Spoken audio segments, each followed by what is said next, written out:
Samantala, humingi tayo ng update tungkol po sa isang mountaineer na 3 araw nang nawawala sa Mount Makulot sa Batangas. May ulat on the spot si Jay Sabal. Jay, anong latest?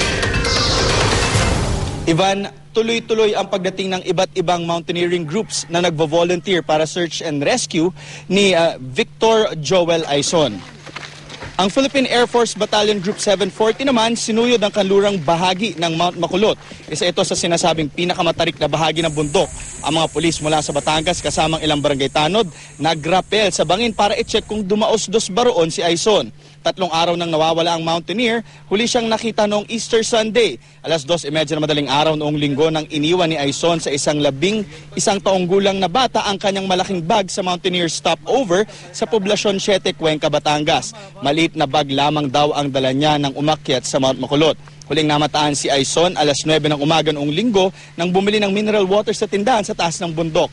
Kahapon ay nagsimula na raw ang mga tawag kay Commonwealth Atienza, may-ari ng Mountaineer Stopover at matagal ng guide sa bundok na mga naghahanap sa kapwa mountaineer at magulang ni Aison. Sinimula ng search and rescue ng mga pulis at barangay 9:00 kagabi. Matapos ng ilang oras, bumaba sila pero bigong mahanap ang nawawalang mountaineer. Yan ang pinakasariwang balita mula rito sa Cuenca, Batangas. Ivan? Jay, wala bang breakthrough? Kumbaga, medyo napaliit man lang ba nila yung search area para mahanap itong nawawalang mountaineer?